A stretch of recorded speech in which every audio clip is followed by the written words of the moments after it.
আপনি ৪৫ মিনিটের ভিতরে যদি আপনি না বিমানে চড়েন, তো ৪৫ মিনিট সময় যদি পায় তাহলে ওরা এসে আপনার আলু হত্যা করে ফেলবে। আমার বিরানি, আমার বিরানি,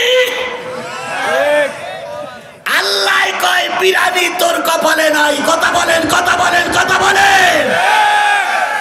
তাহলে কেউ চায় চেয়ার, কেউ চায় খাওয়া, কেউ চায় দেশ দখল। আর আমার নবী কি চাইছিলেন? এবার নবীর ভিতরে ঢুকি। আল্লাহর নবী এই পৃথিবীতে যখন আসলেন, নবীজি যে ঘরে আসবেন সেই ঘরের বর্ণনা আমেনা দিয়েছেন। আমেনা বর্ণনা করে বলেছেন, ও আমার জাতি, আমি নবীকে পেটে নিয়ে যে ঘরে শুয়ে থাকতাম, মাঝরাত্রিতে আমার ঘুম ভেঙে যেত। ঘুম থেকে জেগে দেখতাম তারা আর চাঁদ আকাশে খেলা করে বেড়াচ্ছে। তাহলে তারা আর চাঁদ থাকে কোথায়? আকাশে। আমেনা শুয়ে আছেন কোথায়? মাটিতে। তাহলে মাটিতে শুয়ে যদি তারা আর চাঁদের খেলা দেখা যায়, তাহলে বোঝা গেল ঘরে কি ছিল না? ছাউনি ছিল না, ছাদ ছিল না। ছাউনি বিহীন, ছাদ বিহীন একটা দুর্বল ঘরে বিশ্ব নবী আমেনার পেটে শুয়ে আছে। হযরত আমেনা বলেন, ও আমার জাতি, নবীকে নিয়ে ঘরে শুয়ে থাকতাম। উত্তর দিক থেকে একটা বাতাস আসলে পরে উত্তর দিকের বেড়াগুলো ভেঙে যেত। দক্ষিণ দিকের একটা বাতাস আসলে পরে দক্ষিণ দিকের বেড়াগুলো ভেঙে যেত। তাহলে বোঝা গেল নবী যে ঘরে আসবে সেই ঘরে বেড়া নাই, সেই ঘরে ছাদ নাই। অথচ ওই ঘরের ভিতরে জন্ম নিলেন বিশ্বের সর্বশ্রেষ্ঠ মানুষটি। নবী যেদিন পৃথিবীতে আসলেন, ওই দিন রাত না দিন, সেই সময় রাত না দিন। রাত শেষ হয়ে যায়নি, দিন এখনো শুরু হয়নি, এখনো আধার রয়ে গেছে। পূর্ব দিগন্ত থেকে এখনো সূর্য উদা, সূর্য উঁকি মারিনি। এমত অবস্থায় আল্লাহর নবী দুনিয়ায় আসার জন্য পথ চাইলেন। পথ দেওয়া হলো, নবীজি দুনিয়া আসবেন। সমস্ত এলাকায় আওয়াজ পৌঁছাই গেল, আমেনার কোল জুড়ে আব্দুল্লাহর একটা ফুটফুটে সন্তান আল্লাহ পাক দুনিয়ায় পাঠাইয়া দিয়েছে। গোটা মক্কায় আনন্দের সংবাদ পৌঁছে গেল। রসুলের ফুফি আম্মা উম্মে হানি বাসায় ছিলেন না, একটু দূরের থেকে সংবাদ পাইলেন আব্দুল্লাহর বেটা মোহাম্মদ দুনিয়ার মুখ দেখেছে। উম্মে হানি চলে আসলেন, এসে দেখলেন ঘরটা বড় অন্ধকার অন্ধকার লাগে। উম্মে হানি জিজ্ঞেস করলেন, ভাবি, চাঁদের মতন একটা ফুটফুটে সন্তান এসেছে, তোমার ঘরে আলো নেই কেন? আমেনা ডাক দিয়ে বললেন, বোন, আলো জ্বালানোর মতন কোনো তেল আমার ঘরে না। তাহলে নবী যে ঘরে জন্ম নিয়েছিলেন সেই ঘরে লণ্ঠন জ্বালানোর মতন কি ছিল না? তেল ছিল না। ঘরে কি ছিল না? ছাউনি ছিল না, বেড়া ছিল না। এমন ঘরে জন্ম নিয়েছিলেন বিশ্ব মানুষ, বিশ্ব মানবতার শ্রেষ্ঠ বন্ধু জনাবে মুহাম্মদুর রাসূলুল্লাহ সাল্লাল্লাহু আলাইহি ওয়াসাল্লাম। তাই তো আল্লাহ পাক বলেছেন, ওয়া ইন্নাকা লাআলা খুলুকিন আযীম।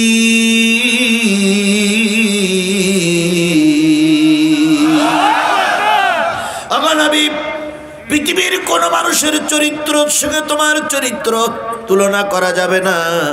তুমি হলে সর্বোত্তম চরিত্রের অধিকারী।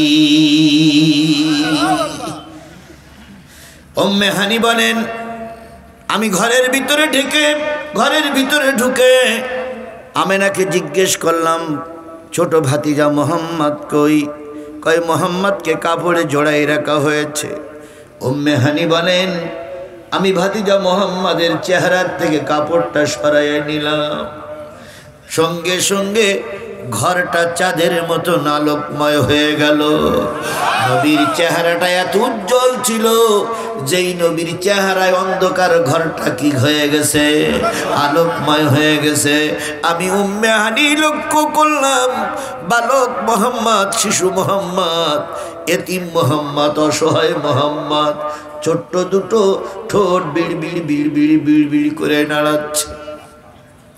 আমি ভাতিজা মোহাম্মদকে কোলের ভিতরে নিলাম, দুই গালে দুটো চুমা দিয়ে বললাম, ভাতিজা তুমি যে কি বলো তা তো আমি বুঝি না, তোমার শব্দটা তো আমি বুঝতে পারি না। নবী যখন একটু বড় হয়ে গেলেন, ফুবি আম্মা জিজ্ঞেস করেছিলেন, ভাতিজা জন্মের পরে তুমি ঠোঁট নাড়িয়ে নাড়িয়ে কি বলেছিলে? নবীজি বলেছিলেন, ফুবি আম্মা জন্মের পরে কেঁদেছিলাম, রব্বি হাবলি উম্মতি, আয় আল্লাহ আমার গুনাহ উম্মত গুলোরে মাফ করে দাও। তাহলে নবী জন্মের পরেই দুনিয়ায় এসে কাঁদলেন কাদের জন্য? এই মুসলমান কথা বলেন, কাদের জন্য? এই উল্লাপাড়ার মুসলমানরা বুক একবারে স্পষ্ট করে বলুন তো, নবীজি জন্মের পরে কাঁদলেন কাদের জন্য? আপনারা কি সেই উম্মত? আমরা কি সেই উম্মত? যারা এখনো রাস্তায় ঘুরে বেড়াচ্ছে, বাদামের দোকানে বসে আছে, তারাও কি সেই উম্মত? যদি তাই হয়, নবীর পরে নাজিলকৃত কোরআনের আলোচনা হচ্ছে, তুমি মুসলমান নবীর উম্মত রাস্তায় থাকতে পারো না। তুমি মুসলমান নবীর উম্মত ঘরে থাকতে পারো না।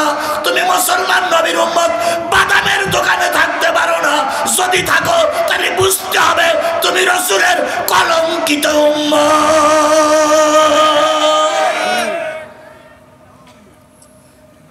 এখানে কি শেষ? আল্লাহর নবী উহুদের ময়দানে যুদ্ধ করলেন কাদের জন্য? আরো জোরে বলেন, কাদের জন্য? উম্মতের জন্য যুদ্ধ করতে যে নবীজি এই টুপি পরেছিলেন না লোহার টুপি পরেছিলেন? স্পষ্ট করে বলুন তো, তাবলিগীর ভাইরা, সরমনার ভাইরা, হেফাজতের ভাইরা, জামাতের ভাইরা, বিএনপির ভাইরা, আল্লাহর নবী উহুদের ময়দানে কাপড়ের টুপি পরা ছিল না, লোহার টুপি পরা ছিল? তাহলে তাই যদি হয় তুমি রাসূলের উম্মত, দিন কায়েমের জন্য, এই দিনকে সমুন্নত রাখার জন্য মাঝে মাঝে তোমারও মাথায় লোহার টুপি পরা লাগবে। টুপি পরা যদি সুন্নত হয়, তো লোহার টুপি পরাটা সুন্নত নয়? কথা বলেন না কেন? লোহার টুপি পরাটা সুন্নত নয়? কয়জন লোহার টুপি পরেছেন? মেসওয়াক করা সুন্নত জানি, মিষ্টি খাওয়া সুন্নত জানি, থাল চেটে খাওয়া সুন্নত জানি, দাড়ি রাখা সুন্নত এটাও জানি, জুব্বা পরা সুন্নত এটাও জানি, কিন্তু লোহার টুপি পরা যে সুন্নত এটা কি জানি না? জানি না? বাংলাদেশের 18 কোটি মুসলমান শপথ নিতে হবে, দিন প্রতিষ্ঠার জন্য, দিনকে টিকায় রাখার জন্য। আগামী দিনে যদি এই টুপি খুলে লোহার টুপি পরা লাগে, লোহার টুপি পরে ময়দানে নামবো, তবু আবু জেহেলের চামচাদের কাছে আমাদের দেশকে আর ইজারা দেব না, দেব না, দেব না।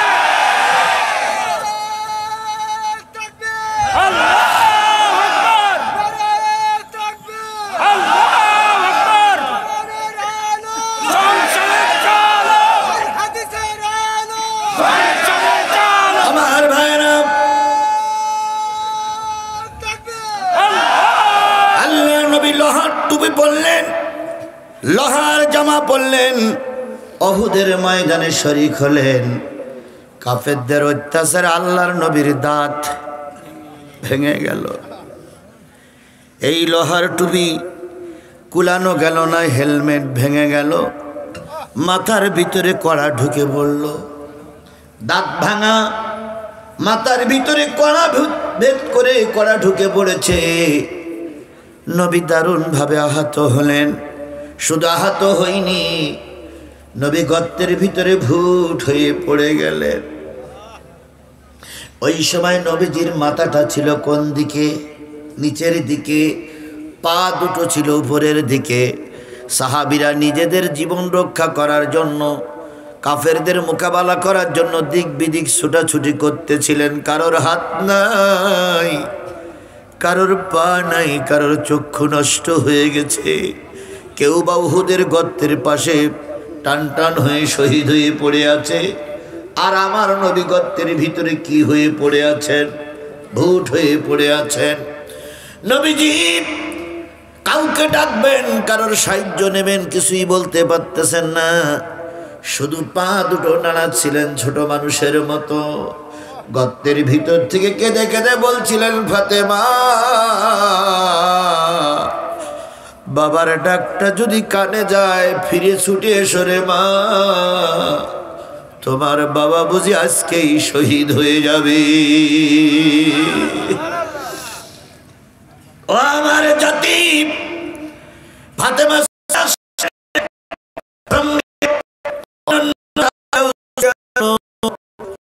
যখন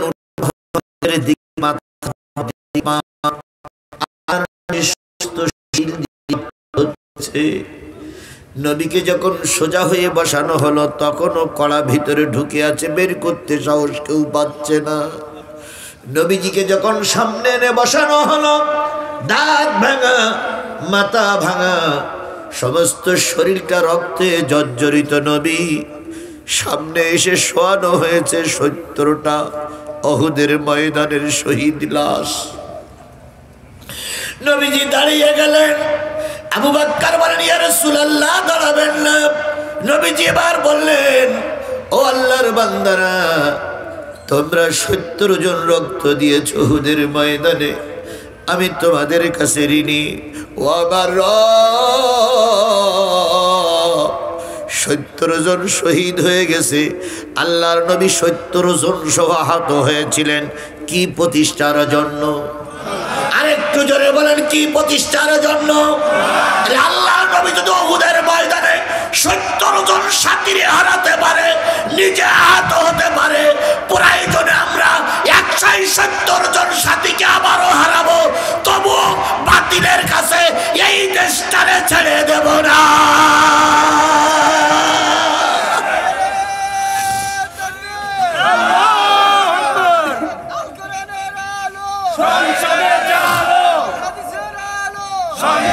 আমার আলোচনার বিষয় হলো, নবীজি 70 জন সাথীকে হারালেন, তারপর ময়দানে বসে কাঁদলেন। কাদের জন্য? আর একটু জোরে বলেন, কাদের জন্য কাঁদলেন? সেদিন মেয়ের কথা হিসেব করিনি, জামাইয়ের কথা হিসেব করিনি। নবী বেরিয়ে বলেছিলেন, আমার সাথীদের কি অবস্থা আমাকে খুলে বলো। এবার আসুন, আল্লাহ নবীর যখন মৃত্যুর সময় এসে যাবে, মৃত্যুর সময় এসে গেল, জিবরিলের সঙ্গে শেষ বিদায় নিলেন আল্লাহর নবী। মালাকুল মউত আজরাইল আলাইহিস সালাতু ওয়াস সালাম এসে বসলেন, নবীজির বুকের পরে হাত দিলেন। ভালো করে শুনবেন, নবীজির বুকের পরে হাত দিলেন। হাত দেওয়ার পর আল্লাহর নবী হাতখানা ধরে বললেন, আজরাইল, মনে হচ্ছে পৃথিবীর সব পাহাড়গুলো আমার বুকের পরে চাপাইয়া দিয়েছ। মনে হচ্ছে পৃথিবীর সব পাহাড়গুলো আমার বুকের পরে চাপাই দিয়েছ। আজরাইল, এত বেশি চাপ যদি দাও, আমার উম্মতেরা সহ্য করতে পারবে না, ঈমান হারা হয়ে যাবে। আমি ওয়াদা নিতে চাই, আমার উম্মতকে তুমি এত কষ্ট দিয়ে মৃত্যু ঘনায় মৃত্যু দিবা না। আল্লাহ রাব্বুল আলামিন ডাক দিয়ে বলে, হাবিব, তোমার ডিউটি শেষ হয়ে গেছে, তুমি চলে এসো। আমি তোমার উম্মতের দায়িত্ব নিজে হাতে নিয়ে নিলাম। ও উল্লাপাড়ার মুসলমানেরা, বাড়ির মুসলমানেরা, দোকানের মুসলমানেরা, রাস্তার মুসলমানেরা, বলুন তো আল্লাহর নবী মৃত্যুর সময় কাদের কথা চিন্তা করলেন? আপনারা কি সেই উম্মত? আমরা কি সেই উম্মত? তাহলে তাই যদি হয়, এই কোরআন নাজিল হয়েছিল কার উপরে? নবী মুহাম্মাদের উপরে। সেই কোরআনের আলোচনা চলছে, আর তুমি উম্মত হয়ে বাড়ি শুয়ে আসো। কিয়ামতের দিন আল্লাহর দরবারে মুখ দেখানো যাবে না রে জাতি। এই জন্য হয়তো 12টা পর্যন্ত কথা চলবে। অল্প কিছুক্ষণ সময় আমার হাতে আছে, হাতে ধরে বলি, পায়ে ধরে বলি, আল্লাহর বান্দা বান্দিরা কোরআনের মাহফিলে বসো। হয়তো আজকের এই কোরআনের মাহফিল তোমার আর আমার নাজাতের জরিয়া হয়ে যেতে পারে। এবার আসুন, আল্লাহর নবী সাল্লাল্লাহু আলাইহি সাল্লাম কিয়ামতের দিন রোজে মহাশরের ময়দানে আল্লাহ যখন বড় আলিশান চেয়ারে বসে বিচার শুরু করবেন, বিচারের আগে আল্লাহ বলবেন, আমার হাবিবকে আমার সামনে নিয়ে এসো। আমার হাবিব আমার সামনে না আসলে বিচার কার্য শুরু হবে না। জিবরিল চলে গেলেন কবরের পাশে, মিকাইল চলে গেলেন কবরের পাশে। যেই বলবি ইয়া রাসূলুল্লাহ, আল্লাহর সালাম নিন, রোজে মহাশরের ময়দানে উঠুন। ইয়া হাবিবাল্লাহ, আল্লাহর সালাম নিন, রোজে মহাশরের ময়দানে উঠুন। আল্লাহর নবীর কবরটা ভাগ হয়ে যাবে। নবীজি ডাইনে বামে, ডাইনে বামে, পিছনে সামনে, উত্তর দক্ষিণ পূর্ব পশ্চিম উঁচু নিচু সব জায়গায় তাকায় দেখবে একটা মানুষ রোজে মহাশরের ময়দানে নাই। আল্লাহ পাক নিজের চেয়ারে নিজেই একা একা বসে আছে। নবীজি আবার কবরে শুয়ে পড়বে। তখন আল্লাহ বলবে, হাবিব কি হলো, আসো না কেন? নবী তখন বলবে, আল্লাহ আমার গুনাহগার উম্মতগুলোরে সব জাহান্নামে ঢুকাইয়ে দিয়েছো, সবাইকে দোজখে ঢুকাইয়ে দিয়ে সর্বশেষ তুমি আমাকে রোজে মহাশরের ময়দানে ডেকেছো। আমি রোজে মহাশরের ময়দানে যাব না। আমার উম্মত যদি আমার সঙ্গে না থাকে, আমি রোজে মহাশরের ময়দানে যাব না। আল্লাহ নিজেই তার কুদরতি চেয়ার থেকে নিচে নেমে এসে বলবে, হাবিব ওহুদে মার খেয়েছো, বদরে রক্ত ঝরাইয়াছ, তায়েফের ময়দানে জালেমেরা তোমাকে মেরে রক্তাক্ত করেছ, শিয়াবে আবু তালেবের 3.5 বছর জেল কেটেছ, মরণের সময় কেঁদেছ। গোটা 63 বছর জিন্দেগি ছিল কষ্টের জিন্দেগি। আমি আজকে আর তোমার চোখের পানি দেখতে চাই না হাবিব। আমার পাশে এসে বসো, যার জন্য তুমি সুপারিশ করবে আমি আল্লাহ তাকে মাফ করে জান্নাতে দিয়ে দেব। নবী আশ্বস্ত হয়ে আল্লাহর পাশে যেয়ে বসবেন।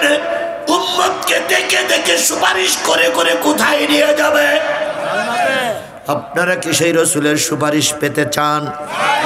আল্লাহর জান্নাতে কি আপনারা যেতে চান? তাহলে উল্লাপাড়ার মানুষদেরকে বলি, ও আমার পাগলেরা, ছুটে এসো কোরআনের ছায়া তলে। আল্লাহ রসুলের সুপারিশ করবে জান্নাতে যেতে হলে আল্লাহর কোরআনের আলোচনা চলবে, এখান থেকে দূরে সরে থাকা যাবে। তাহলে রসুল যেখানে আমাদের সুপারিশ করবে সেই রসুলের নাম শোনার পরে যদি কেউ দুরূদ শরীফ না পড়ে, আল্লাহর ভাষায় রসুলের ভাষায়, সে বড় কৃপণ ব্যক্তি। তাই আমরা রসুলের নামে দুরূদ আর সালাম দিয়ে শুরু করছি, কারোর জবান বন্ধ থাকবে না। সকলে মিলে বলছি সাল্লাল্লাহু আলাইহি ওয়াসাল্লাম। বন্ধুগণ, বলুন তো এই পৃথিবীর সর্বশ্রেষ্ঠ মালিক যিনি, তার নাম কে? আরো জোরে বলেন। আল্লাহর উপরে আর কেউ আছে? আল্লাহর উপরে আর কেউ হবে? আল্লাহ আল্লাহ। কুলহু আল্লাহু আহাদ আল্লাহুস সামাদ লাম ইয়ালিদ ওয়া লাম ইউলাদ। তাহলে আল্লাহ আল্লাহ। এবার বলুন তো, পৃথিবীতে যত ধর্মগ্রন্থ আছে সবচেয়ে শ্রেষ্ঠ ধর্মগ্রন্থের নাম কি? আরো জোরে বলেন। পৃথিবীর সবচেয়ে শ্রেষ্ঠ ধর্মগ্রন্থের নাম হলো আল কোরআন। এবার বলুন তো, এতক্ষণ যে বর্ণনা দিচ্ছিলাম পৃথিবীর সর্বশ্রেষ্ঠ মানুষটার নাম কি? মুহাম্মদুর রাসূলুল্লাহ সাল্লাল্লাহু আলাইহি সাল্লাম। আল্লাহ সর্বশ্রেষ্ঠ, কিতাব সর্বশ্রেষ্ঠ, নাজিল হলো সর্বশ্রেষ্ঠ নবীর উপরে এই কোরআন। এই কোরআনের আলোচনা যারা শুনতে বসেছেন, যদি সাদা কাগজ থেকে কলম থেকে লিখে নেন, আপনারাই হলেন পৃথিবীর সর্বশ্রেষ্ঠ উম্মত। আপনার চাইতে সর্বশ্রেষ্ঠ মানুষ এই সিরাজগঞ্জে এই মুহূর্তে আর কেউ নাই। আপনি কি সেই সর্বশ্রেষ্ঠ মানুষ? হতে চান? হতে চান? এই দুইজন ব্যক্তি দুই পাশে বেরুলেন, আরেকজন উঠেছেন। এই তিনজন ব্যক্তি সর্বশ্রেষ্ঠ মানুষ হতে চায় না। এই দেখেন তিনজন চলে যাচ্ছে। এই তিনজন ব্যক্তি চায় না যে আমাকে আল্লাহ সর্বশ্রেষ্ঠ মানুষ হিসাবে তার খাতায় নাম লিখাই দেখ। আমি কি আমার বাবার কথা বলেছি? বলার চিন্তা ভাবনা আছে? সেদিন বিএনপির এক নেতা বলেছে যে প্রতিদিন যদি জিয়াউর রহমানের নাম নেওয়া যায় তাহলে জান্নাতে যাওয়া যাবে। বলেছে না? আপনারা না শুনলে ইউটিউবে সার্চ করবেন। আমার প্রিয় ভাই মাওলানা রফিকুল ইসলাম প্রায় বোধহয় আধা ঘন্টার উপরে কথা বলেছে। একবারও তিনি বলেছেন যে সাইদি সাহেবের নাম নিলে জান্নাতে যাওয়া যাবে? বলেছেন? বাংলাদেশ জামাত ইসলাম করলে জান্নাতে যাওয়া যাবে সেটা কি তিনি বলেছেন? না। তিনি বলেছেন যে কোরআন হাদিস মেনে চলে দিন কায়েমের পক্ষে থাকলেই কোথায় যাওয়া সম্ভব? জান্নাতে যাওয়া সম্ভব। সুতরাং হয়তো বিএনপির কাছে জান্নাত বিক্রি হয়, কিন্তু আমাদের কাছে নয়। রফিকুল ইসলাম খান সাহেব পরিচয় দিয়েছেন, আমি পরিচয় দিয়েছি। তিনি সহকারী সেক্রেটারি জেনারেল কোন দলের? বাংলাদেশ জামাত ইসলামী। আমি কি ওইরকম কোনো পরিচয় দিয়ে এখানে বসে আছি?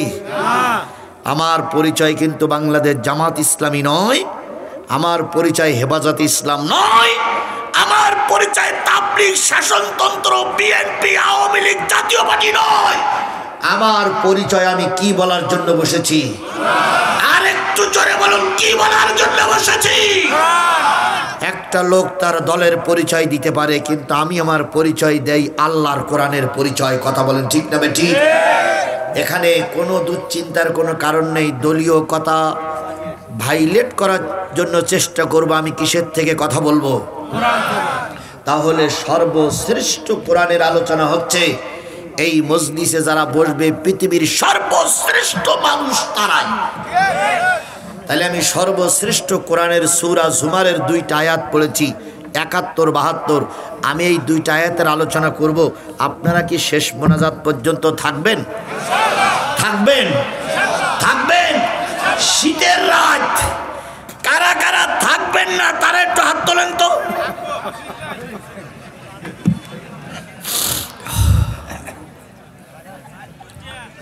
থাকবেন? আল্লাহ আমাদের কবুল করুন। আমি 45 মিনিট আলোচনা ইতিমধ্যে করেছি। আপনারা মনে করতেছেন হুজুর মনে হয় কেবল শুরু করলো। আর 45টা মিনিট আলোচনা যদি চলে তাহলে একটু কষ্ট হলেও ময়দান ছেড়ে দেওয়া যাবে না। কারা কারা রাজি আছেন 2 হাত উঁচু করে আল্লাহরে দেখান। জোরে একটা তাকবীর হবে। নারায়ে তাকবীর। হাত নামান। আচ্ছা আচ্ছা হয়েছে। বন্ধুগণ, হাত উঁচু করে কারে দেখালাম? আল্লাহকে হাত উঁচু করা দেখেছে? আপনারা হাত উঁচু করেছেন কি শুনবেন, আর আমি হাত উঁচু করেছি কি বলবো? তাহলে আমি এখন সূরা জুমারের কয়টা আয়াত? 2টা আয়াতের আলোচনা নিয়েই মোটামুটি সামনে অগ্রসর হচ্ছি। আলোচনার বিষয়বস্তু হলো জাহান্নামে যাবে কোন পার্টি?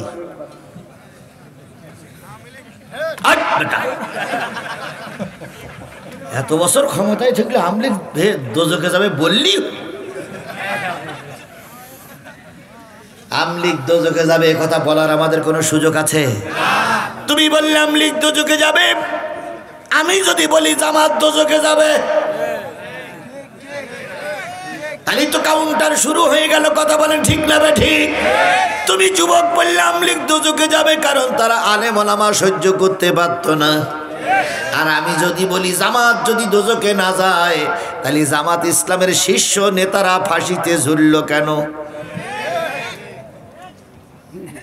কি তাই না ভাই? টক করো না বানিয়ে কোরআন হাদিস দিয়ে সমাধানে আসি। এই সমাধান দিতে যাইয়ে যদি বাংলাদেশ জামাত ইসলামের নেতা কর্মীরা জাহান্নামে যায়, ও বন্ধু তোমরা আমার পাশে থাকো আর না থাকো, আমি তোমাদের ঠেকাইতে পারলাম না। আর কোরআন হাদিসের দলিল প্রমাণ দিতে যেয়ে যদি বাংলাদেশ আওয়ামী লীগ জাহান্নামে যায়, ও শেখ হাসিনা বাবু যতই হুমকি দাও, কোরআন বলেছে তুমি জাহান্নামী, আমি ঠেকাইতে পারবো না। তাহলে দলিলটা কিসের থেকে নেব? তাহলে আর কারোর কোনো দ্বন্দ্ব, মারামারি, গুতাগুতি। কিছু লোক কয় এ হুজুর জমাইতে হুজুর, তাই বলে না? আচ্ছা বলুন তো, মিজানুর রহমান আজহারি, আল্লাহ পাক আমাদের এই যুবককে কবুল করুক, ইনি কি কোনো দলের পরিচয় দিয়ে কিছু বলেছেন এই পর্যন্ত? একবারও কি জামাত ইসলামের কথা পরিচয় দিয়েছেন উনি? উনি যে কোন দল করে তা আমি এখনো বুঝতে পারিনি। তবে যেটাই করবে এটা তো করে, তাই না ভাই? উনি একটা কথা বলেছেন, কিছু আমাদের দেশের কিছু লোক খেপে গেছে। উনি একটা কথা সেদিন যশোরে বলেছেন যে এক দল খেয়ে গেছে, খেয়ে দেশটারে লুটিয়ে পুটে শেষ করেছে, আর এক দল খাওয়ার জন্য অপেক্ষা করতেছে। খাওয়ার জন্য অপেক্ষা করতেছে যে দল, সে দলের নাম তো উনি বলেছেন। সে দল তো জামাত ইসলাম হতে পারে, সে দল তো জাতীয় পার্টি হতে পারে। বিএনপি তোমরা এত খেপে গেলে কেন? এত খেপেছে। একজন দুদু বোধহয় সম্ভবত ওনাদের নেতা, শামসুল ইসলাম না শামসুল আলম, শামসুল আলম দুদু বলতেছে আজারি না ফাজারি। আল্লাহর কসম,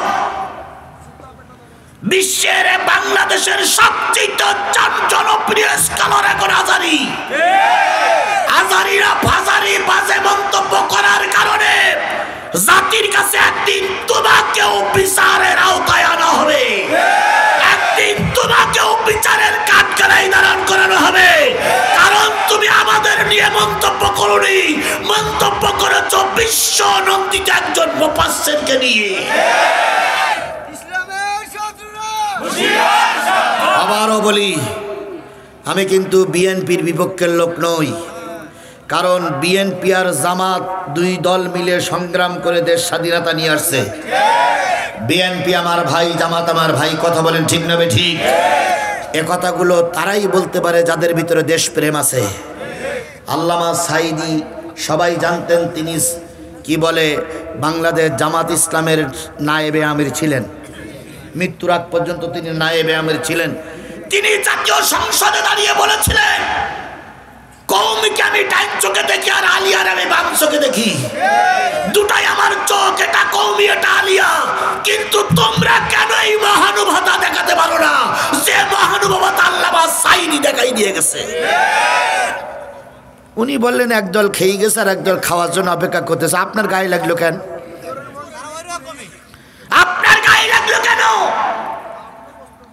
তাহলে নিশ্চয়ই আপনি ওই দোষী, নিশ্চয়ই ওই দোষ আপনার ভিতরে আছে, নতুবা আপনার গাত্রদাহ হলো কেন? তার জনসভায় লোক হইল 20 লাখ। আর দুদুর কিরকম জনপ্রিয়তা আছে সিরাজগঞ্জ রোডে আসুক দিন, আমরা মাইকিং খরচ দেব, আমরা স্টেজ করে দেব, শুধু আমরা লোক দেব না।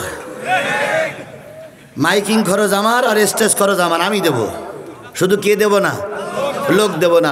তোমাদের দলের লোক আর তোমাদের জনপ্রিয়তা কতটুক একটু প্রমাণ করে যাও দিন এখানে। তাহলে যে ব্যক্তির সমাবেশে 20 লক্ষ লোক হলো, তার বিরুদ্ধে মন্তব্য করার আগে নিজের চেহারাটা আয়নায় দেখো, তারপরে আলেমদের নিয়ে মন্তব্য করো। ওরা বুঝতে পেরেছে ইসলাম এদেশে প্রতিষ্ঠার দ্বার প্রান্তে পৌঁছে গেছে। ওরা বুঝতে পেরেছে যদি এরা সবকিছু ঠিকঠাক থাকে, আগামী সংসদ হবে কোরআনের সংসদ। ওরা জানে এই অবস্থা যদি থাকে, আগামী গণভবন হবে কোরআনের গণভবন। ওরা জানে এই অবস্থা যদি ঠিকঠাক থাকে, আগামী রাষ্ট্রপতি হবে কোরআনের রাষ্ট্রপতি।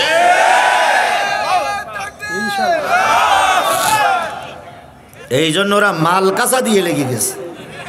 মালকাসা বোঝেন আপনাদের? মালকাসা বোঝেন? আমাদের সাতক্ষীরার দিকে কাপড় সবর তুলে নিয়ে পিছনে গোজাই দেওয়ার নাম হইল মালকাসা। আপনাদের তাই বলে তো, এরা এখন মালকাসা দিয়ে লেগে গেছে। তবে মালকাসা দিয়ে লাগলে কি হবে? যত মালকাসা দেওয়া ততই ক্ষতি হবে। বলুন তো, এই আজারির বিরোধিতা করেছিলেন তাহিরি, করেনি?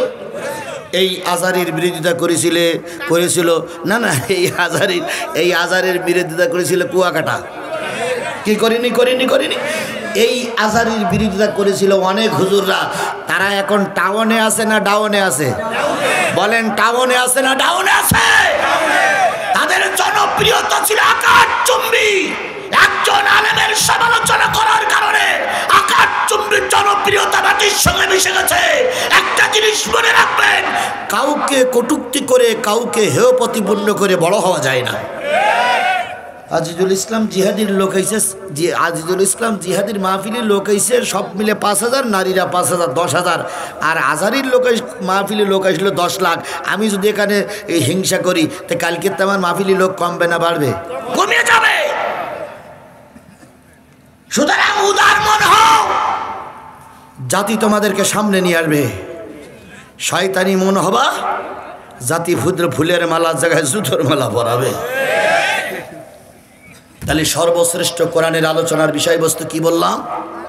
জাহান্নামে যাবে কারা? এবার আসুন চলে যাই কোরআনে। সূরা জুমারের ভিতর আল্লাহ পাক বলতেছেন, ওয়াসিকাল্লাযীনা কাফারু ইলা জাহান্নামা যুমারা।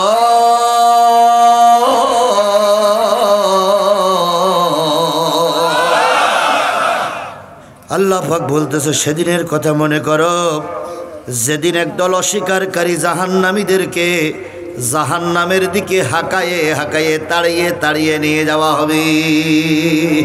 সন্ধ্যা যখন হয়, গরু যখন গোয়াল ঘরে আসতে চায় না, রাখালেরা কি দিয়ে হাঁকায়?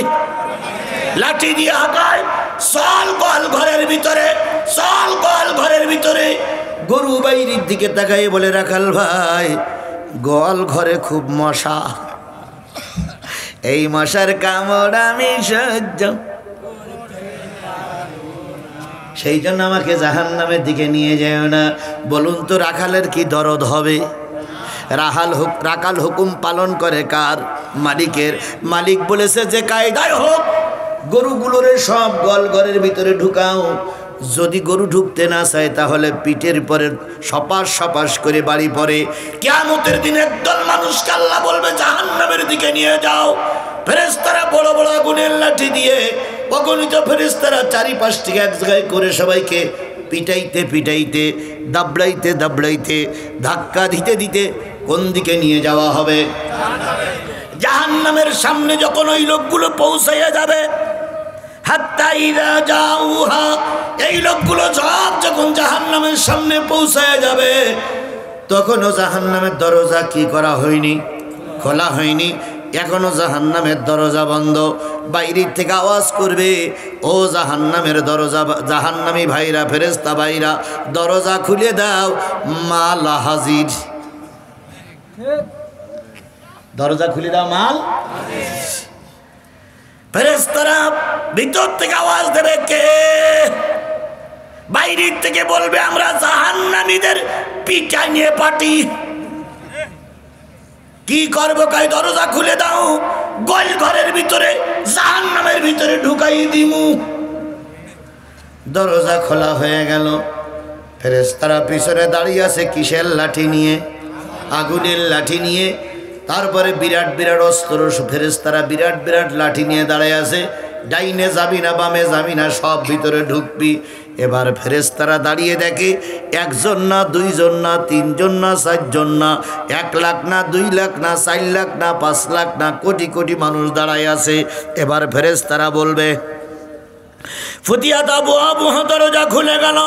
ওয়াকালা লাহুম খাজানাতুহা, দ্বাররক্ষক ফেরেশতারা বলবে,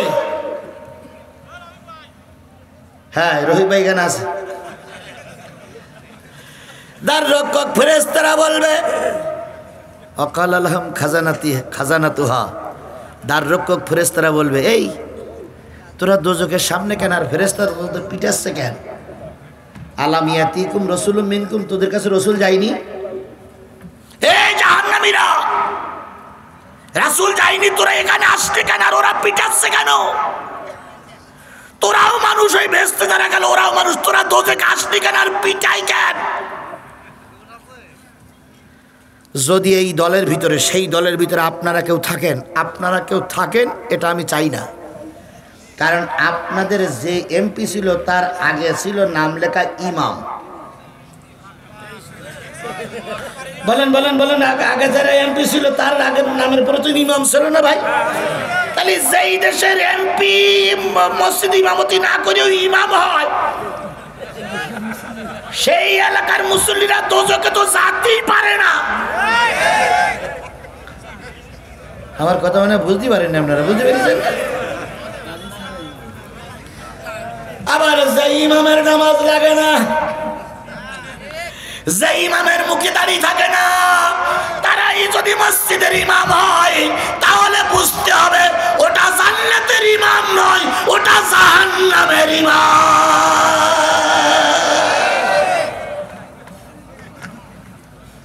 যত দোষ নন্দ ঘোষ, সত্যটা বললেই দোষ, করলে অন্যায়ের প্রতিবাদ, নামটা হবে তোমার মৌলবাদ, নামটা হবে তোমার জঙ্গিবাদ।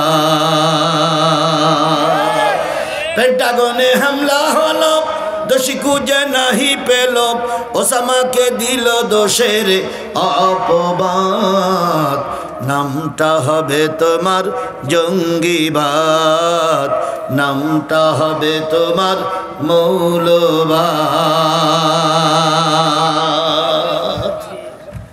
যে জিনিসটা বোঝাতে চাচ্ছিলাম সেটা হলো, জাহান্নামের সামনে দাঁড়িয়ে আছে অনেকগুলো লোক। ফেরেশতারা বলবে, তোরা জাহান্নামে আসলি কেন? তোদের কাছে কি কোনো রসুল যায়নি? ধরে নেন আপনারা সবাই সেখানে নেই অথবা আছেন। যদি এই লোকগুলোর ভিতর থেকে কেউ যদি ওই কাতারে থাকে আর তার সামনে যদি বলা হয়, তোদের সামনে কি কোনো রসুল যায়নি, আপনারা কি উত্তর দেবেন? বুঝে শুনে বললেন। পরীক্ষায় হ্যাঁ কলু বালা বলবেন, যে হাই এসেছিল তাই বলবেন? আরে কথা বলে না কেন? তাই বলবেন, বলবেন তো, বলবেন তো। এবারে 1 2 3 আর মাঝখানের উপরে 4 গ্রুপ। আমরাও নারীদের দরকার নেই। 4 গ্রুপের থেকে 4 জন লোক হাত তুলে বলেন তো আমি রসুল দেখেছিলাম। তাহলে কি করে বলবেন আমরা রসুল দেখেছিলাম? সেদিন এই চালাক লোকগুলো, এই বুদ্ধিমান লোকগুলো বলবে, আল্লাহ ফেরেশতা বিশ্বাস কর, তুই মানচিত্রে যা, তারপরে বর্ষপঞ্জিতে যা। আমাদের সময় যখন আমরা দুনিয়ায় ছিলাম, বিশেষ করে বাংলাদেশের সিরাজগঞ্জে ছিলাম, তার 1400 1450 বছর আগে রসুল মারা গেছিল। আমরা রসুল দেখিনি। কারণ এখন এই বিপদে পড়ি একটা কথা তো বলা লাগবে। আচ্ছা, আমরা যে রসুল দেখিনি, এরা সত্য না মিথ্যা? সত্য, আমরা কেউ রসুল দেখিনি। এখন উত্তর দিচ্ছে কলুবালা, ওটা পরে আসতেছি। আমরা কেউ রসুল দেখিনি। এবার ফেরেশতারা জানে তোমরা মিথ্যা কথা বলবা, আমার আল্লাহও জানে তোমরা মিথ্যা কথা বলবা। তোমরা মঞ্চে দাঁড়িয়ে বলো, এবারের চাইতে সুষ্ঠু নির্বাচন আর জীবনে কোনোদিন জনগণ দেখিনি, ভোট পড়েছি 100%। এ তো এই ইমাম সাহেবরাই বলেছিল নাকি? ইমাম সাহেবরা বলেছিল না? তার ভিতরে দাড়ি কাটা ইমামও ছিল, দাড়ি রাখা ইমামও ছিল। কি কি কায়দায় ফুলের মালা পরিয়ে বলতেছে, ভাইরা আমার, বোনের আমার, এবারের মতন সুষ্ঠু নির্বাচন জাতি আর কখনো দেখিনি। এবার 100% লোক আমাদের ভোট দিয়েছে, এই জন্য জাতিকে সালাম সালাম সালাম। ফুলের মালা শুধু পড়তেই থাকে। কুকুর ছিল হাই স্কুলের বারান্দায় শোয়া, ও হঠাৎ করে মুখ উঁচু করে বলতেছে, কালকের ভোট তো কেউ দিতে আসেনি, আমি শুয়েছিলাম বারান্দায়, আর ওই পাশে চেয়ারের পুলিশরা বসে বসে তাস খেলিছে। তুমি বলতেছ 100% ভোট দিয়েছে, ভোট দিতে আসলো কারা? এই মৃত্যুক, কি কথা বলেন, কথা বলেন, কথা বলেন। কেউ সাক্ষী না থাকলে কুকুরই সাক্ষী যে ভোট দিতে কেউ যায়নি। কুকুরিরা ছিল কি ছিল না? শিয়াল কুকুর খেলা করেছে, কিন্তু ভোট কেন্দ্রে কেউ যায়নি। আর ওনারা বলেছে কয়শো পার্সেন্ট? 100% ভোট হয়েছে। পরের দিন পেপারে লিখেছে সুষ্ঠু হয়েছে নির্বাচন, ভোট দিয়েছে প্রশাসন। তাকিয়ে তাকিয়ে দেখেছে জনগণ। কি তাই না? তাই না? তাই না? তাই না বলে? 100% সত্য। 100%-এর ওপরে যদি কোনো পার্সেন্ট থাকে সেটাও সত্য। কারণ আমরা কেউ ভোট দিতে, অথচ ভোট 100% হয়ে গেছে। কথা সত্য না মিথ্যা? তাই ওনারা লিখেছে সুষ্ঠু হয়েছে নির্বাচন, ভোট দিয়েছে প্রশাসন, মানে police police police police, vote দিয়েছে প্রশাসন। আর আমরা রাস্তায় তাকাইয়ে তাকাইয়ে দেখেছিলাম জনগণ। আল্লাহ রাব্বুল আলামিন বলতেছে তোরা সেদিনও মিথ্যা কথা বলবি, আজকে সামান্য একজন এমপি হওয়ার জন্য এত বড় মিথ্যা কথা বলতে পারিস। 1.5 লাখ ভোট যে পেল তারে ফেল করাইয়া 40,000 ভোট যে পেল তারে এমপি ঘোষণা দিতে পারে যে জাতি, সে জাতি কিয়ামতের দিন দাঁড়িয়েও বলতে পারে আমরা রাসূল দেখিনি। এই জাতি বলবে, এই জাতি বলবে, এই জাতি বলবে। খান সাহেব ভোট পেল 1.5 লাখ, আর ওরা ভোট পেল 40,000। 40,000-এর লোক উইনার হয়ে গেল, আর খান সাহেব হয়ে গেল।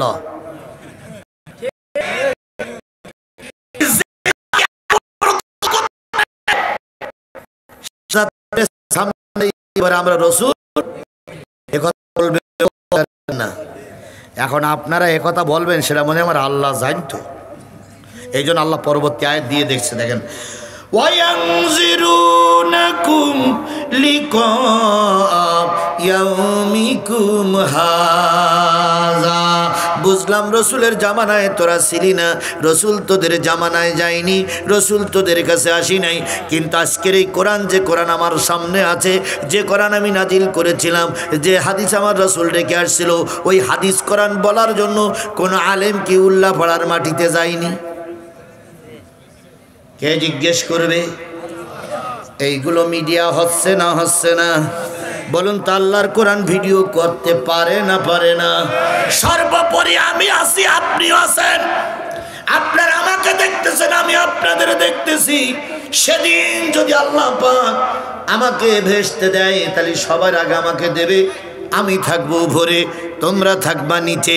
সেই দিন আমি যদি তোমরা স্বীকার করো আমাদের কাছে কোনো ওলামায়ে হজরত যায়নি, কয়দিন আগে আমির হামজা ঘুরে গেছে, তারপরে কয়দিন আগে আমি আসছি, আমরা দুইজন অন্তত দাঁড়িয়ে বলবো আল্লাহ উল্লাপাড়ার মাটিতে কেউ না গিলে আমি জিহাদি পালিয়ে গিলেও গিয়েছিলাম।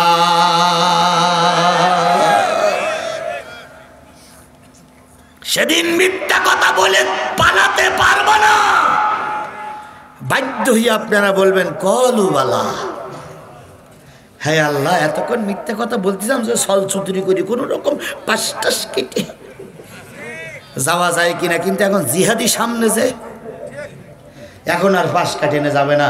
তখন এরা বলবে কলুবালা, হ্যাঁ আমাদের কাছে হুজুররাও গিয়েছিল, নবীদের সংবাদ আমরা পেয়েছিলাম। এবার আমার প্রশ্ন, ওই যে জাহান্নামীদের সামনে দাঁড়িয়ে আছে কয় গ্রুপ? 4 গ্রুপ। ওই 4 গ্রুপই কারা? এইটা হলো আমার প্রশ্ন। এখন যদি বলি ওই 4 গ্রুপই আছে বাংলাদেশ জাতীয়তাবাদী দল বিএনপি। বিএনপি কিন্তু ক্ষমতার দরজার কিনারায় যেয়ে দাঁড়াই আছে, শুধু জুতো খুলবে আর ঢুকবে, তাই না? এরকম একটা ভাবে শিখেছে না, এইরকম একটা ভাব লাগাইছে যে ওনারা ঢুকেই পড়িয়েছে। শুধু জুতো খোলার অপেক্ষায়, দরজা খুলবে, জুতো খুলবে আর ভিতরে ঢুকে বলবে সিয়ারে সিয়ারে। কিন্তু এই দরজাটাতে কত বড় হ্যাসকল দিয়ে আটকানো আছে, এটা এখনো ঠিক পাওনি দুলাভাই। এখন হয়তো বিএনপি ক্ষমতায় গেল অথবা যাক, আমি তাদের বিরোধিতা করছি না। যদি এখন বলা হয় যে বিএনপি জাহান্নামে যাবে, ও আল্লাহ যদি ওরা ক্ষমতায় যায়, আওয়ামী লীগ তো লাল কার্ড দেখাইছিল, আর এরা লাল কার্ড আর কালো কার্ড দুটো দেখাবে, জিহাদি যেন কোনো জায়গায় ঢুকতে না পারে। সুতরাং বিএনপির আমি জাহান্নামে দিতে পারলাম না, এই জন্য আন্তরিকভাবে দুঃখিত। এবার যদি বলি গত 15টা বছর আওয়ামী লীগ যে খাওয়া খেয়েছে, 15 বছরে যে সম্পদ বিদেশে পাচার করেছে, ওই সম্পদগুলো যদি এই দেশে আনা যেত, আমার দেশে 10 বছর কোনো বাজেট দেওয়া লাগতো না। 10 বছর 18 কোটি মানুষ ঠ্যাঙের পরে ঠ্যাং দিয়ে বসে বসে খাইতে পারত, আর গোটা দেশের ওই টাকা দিয়ে 10 বছরে এদের খাদ্যের ব্যবস্থা হয়ে যেত। কোনো মাঠ কর্মীকে মাঠে কাজ করা লাগতো না, কোনো রিক্সা চালককে রিক্সা চালানো লাগতো না। 10 বছরের টাকা ওরা 15 বছরে খেয়ে পালাইয়ে চলে গেছে। একজন মন্ত্রী 1300 বাড়ি, গৃহায়ন কি মন্ত্রী, ভূমি ও গৃহায়ন মন্ত্রীর বাড়ি হলো 1300 বাড়ি যদি বিক্রি করা যায়, পদ্মা সেতু 4টে বানানো যাবে। তাহলে 4টে পদ্মা সেতু খেয়েছে এক মন্ত্রী। আমি আওয়ামী লীগের নেতা কর্মী যারা আছেন, আমি আপনাদের চিনি, একদম চিনি, 100% চিনি। আমি দেখি, এখানে দেখি বুঝতে পারছি আপনারা আওয়ামী লীগের লোক। কি বলেন না না, এর ভিতরে কয়টা আছে আমি সব কটাই একেবারে দেখে দেখে বলতে পারি। এর ভিতরে মোট 18 জন না 19 জন আওয়ামী লীগের লোক আছে, আমি একদম দেখে দেখে বলতে পারি। যদি আপনারা বলেন হুজুর বলেন, আর যদি তুলে দেই, তাহলে সবাই মিলে যদি মারে আর ও যদি মরে যায়, তাহলে আমার আবার হাজতে যাওয়া লাগবে ভাই। আমি 300 দিন ভিতরে ছিলাম, আমার ভয় আছে ভাই, এই জন্য আমি নাম বলবো না। তবে একটা জিনিস শোনো, মায়া কান্না কেন্দ্রে লাভ নাই। দেশটারে সর্বনাশ করে দিয়ে ওরা চলে গেছে, কথা বলে ঠিক না বেটি? আরে বাবা, খাইছো খাও, কিন্তু সম্পদগুলো বিদেশে পাঠাইলে কেন? কথা বলেন মুরব্বী, সম্পদগুলো যদি দেশে থাকতো, মিল কারখানা করেছো, জামাত ইসলামের মতন ব্যাংক তৈরি করো, হাসপাতাল তৈরি করো, তারপরে বিশেষ কিছু জমি জায়গা কেন, তাহলে তোমরা চলে গেলে ওইগুলো আর আমরা ভোগ দখল করতে পারতাম। কিন্তু ওরা তো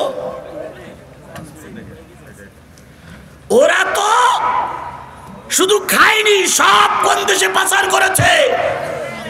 এই জন্য ওরা আমাদের শত্রু, কথা বলেন ঠিক না ঠিক? তারপরেও ওদের নেত্রী ছিল হাজি,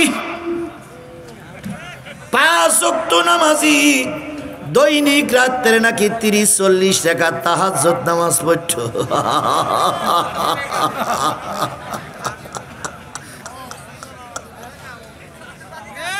দৈনিক 30-40 টাকা তাহাজ্জুদ নামাজ পড়ত। গত বছর, তার আগের বছর আমরা যত মাহফিলগুলো করেছি, সব আওয়ামী লীগের নেতারা মঞ্চে দাঁড়িয়ে কথাই বলেছে, আর আমাদের ওই কথাগুলোই নীরবে শুনতে হয়েছে। কথা বলেন, কথা বলেন, কথা বলেন। তারপরে ওরা বলতো শেখ হাসিনা রহমাতুল্লাহ আলাইহি, আবার মাঝে মাঝে বলতেন হযরত শেখ হাসিনা। আবার ওই যে আমাদের বাংলাদেশে একজন বক্তা আছে, নাম তার আলাউদ্দিন, তিনি নাকি এক সময় বলেছিলেন, আমি আজকে মিডিয়ায় দেখলাম, তিনি বলেছিলেন হযরত মুজিবুর রহমাতুল্লাহ আলাইহি, তিনি ছিলেন ইরাকের এক পীর বংশের লোক, তিনি তাসাউফপন্থী, তার নামে কিছু বলা যাবে না, কারণ তিনি ছিলেন বাংলাদেশের একজন পীর, আর পীরের কন্যা হলো আমাদের শেখ হাসিনা রহমাতুল্লাহ আলাইহি, উনি নাকি পীরজাদা, পীরজাদি, পীরজাদি না হারামজাদি আল্লাহই ভালো জানে।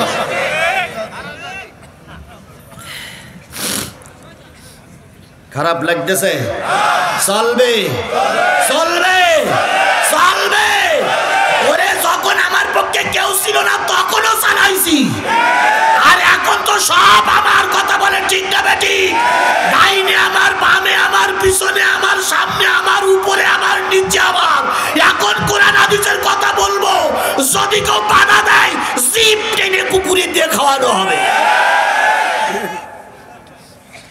ফাজলামির দিন শেষ, টুপিওয়ালার বাংলাদেশ।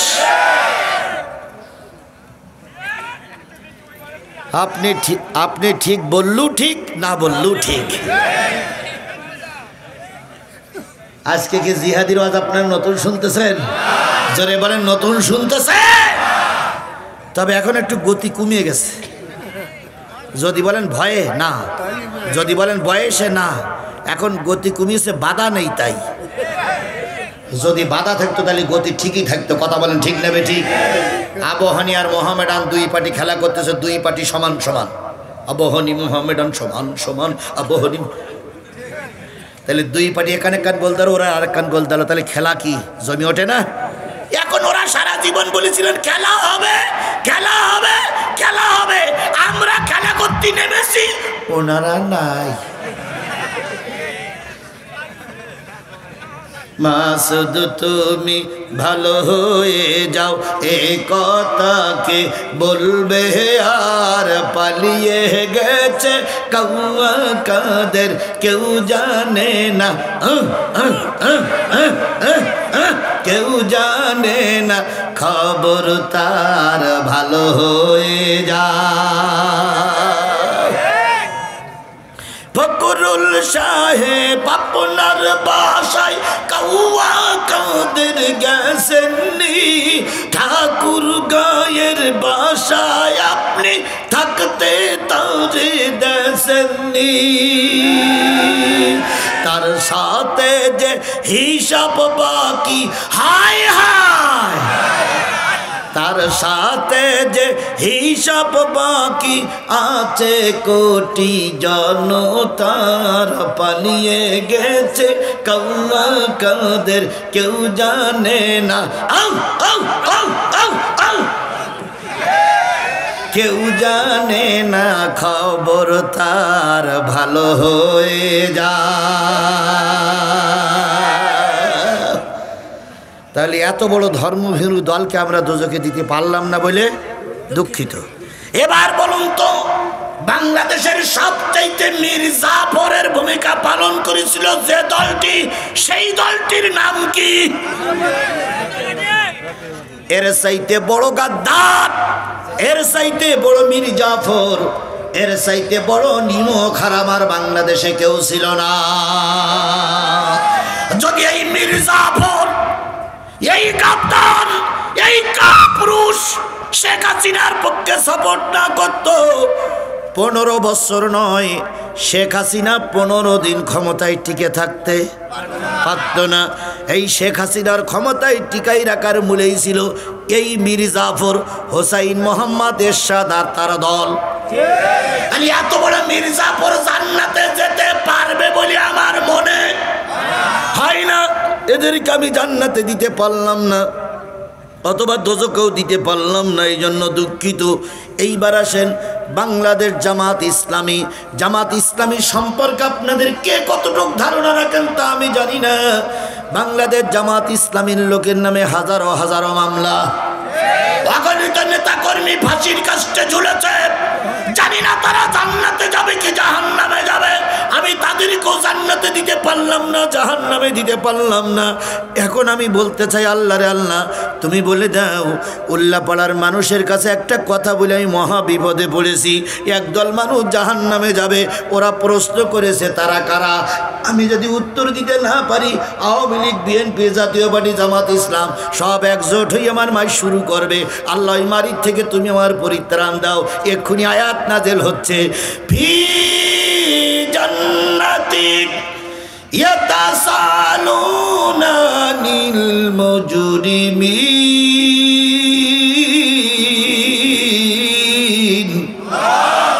মা সালাকাকুম ফি সাকার কালু লাম নাকু মিনাল মুসাল্লিন ওয়া লাম নাকু নুতঈমুল মিসকিন ওয়া কুন্না নাখুদু মা'আল খায়িদিন ওয়া কুন্না নুকাযযিবু বিয়াউমিদ্দিন।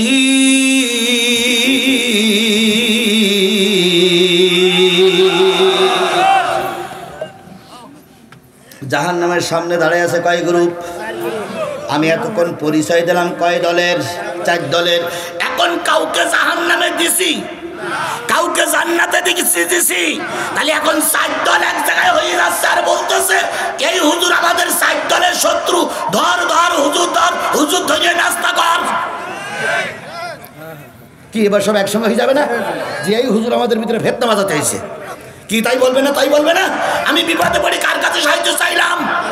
আল্লাহ সূরা মুদ্দাসসিরের 41, 42, 43, 44, 45টা এই 5টা আয়াত আল্লাহ আমার ব্রেনের ভিতরে ওহী নাজিল করে দিলেন, অথবা আল্লাহ নাজিল করে দিয়েছেন, সেইটা ব্রেনের সংকেত দিয়ে দিলেন। এবারে স্পষ্ট করে দেব, বলো কোরআন দিয়ে কারাই যাবে জাহান্নামে? কি দিয়ে বলবো? তাহলে আর জিহাদ বিষয়ে কোনো রাগারাগি থাকবে, মারামারি থাকবে? তাহলে আমি এই 4টে কথা বলতে গেলে এখনো কমপক্ষে 20 মিনিট সময় লাগবে। বুঝে শুনে রায় দিয়েন।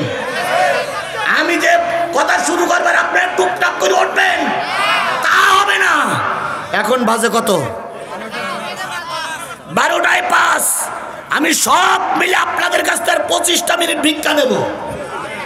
এই 25টা মিনিটের ভিতরে আমি আমার 4 গ্রুপকে জাহান্নামে ঢুকাই দেব।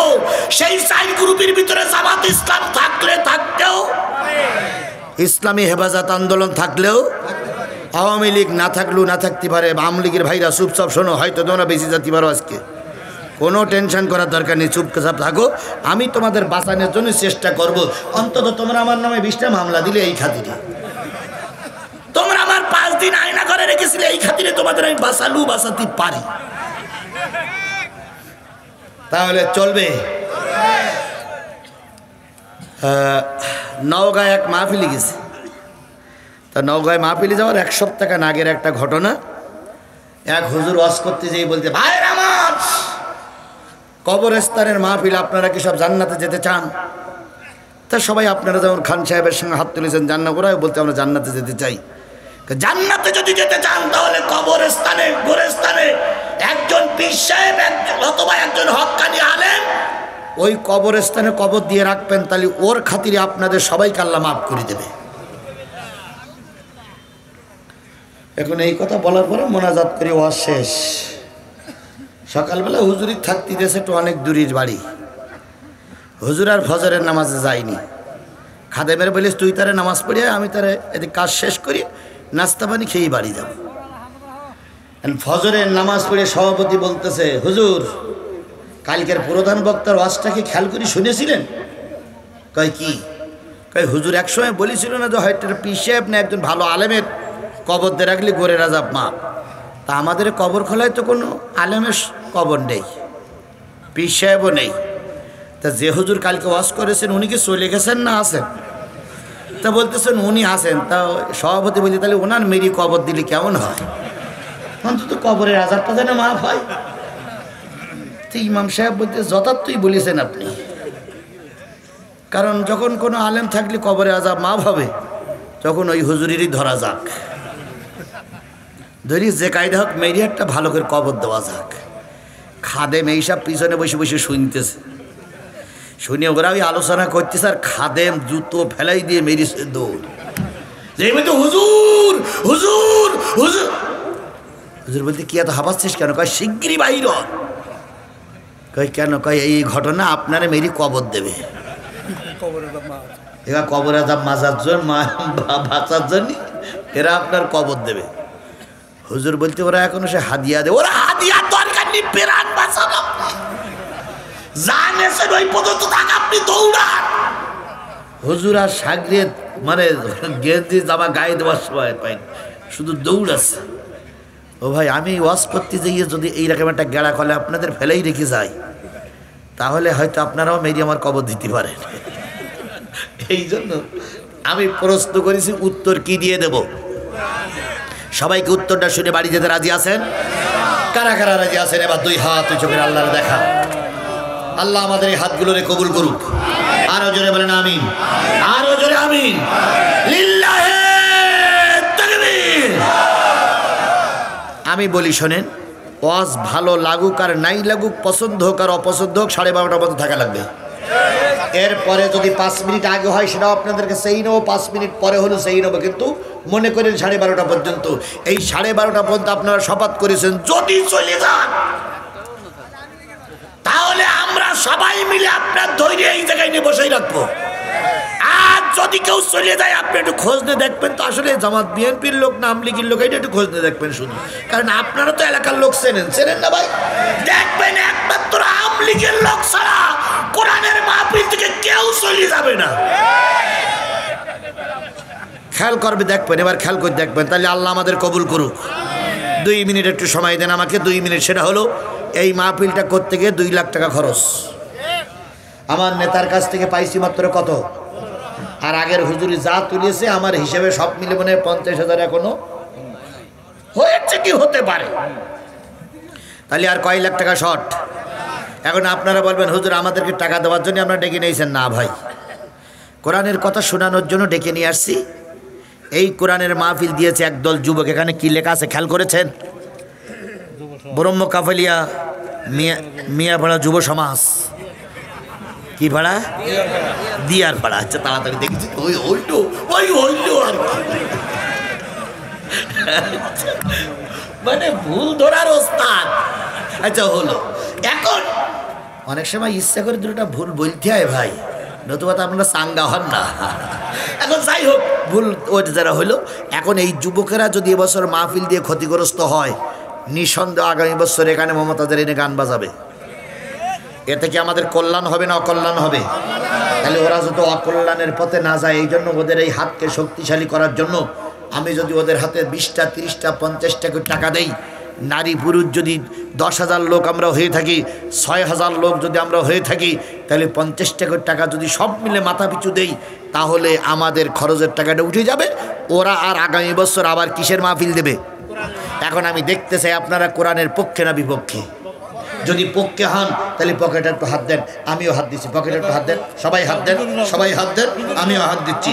দাঁড়ান আপনারা দাঁড়ান, আমি একটু দেখি। সবাই মিলে হাত দেন। হাত দেন, সবাই মিলে হাত দেন। এই ছেলেরা ওখান দাঁড়াও, ওখান দাঁড়াও, ওখান দাঁড়াও, ওখান দাঁড়াও, ওখান দাঁড়াও, ওখান দাঁড়াও, ওখান। আয় বাবা দাঁড়ান না, যান যান, যারা যারা যা ওখান দাঁড়াও, ওখান দাঁড়াও। এখন টাকা কালেকশন করুন, ওখানে টাকা কালেকশন করুন। ভাই আমি এতক্ষণ হজ করতেছি, ভাই একটু রাখেন না। আমি রুমাল আমি দিচ্ছি।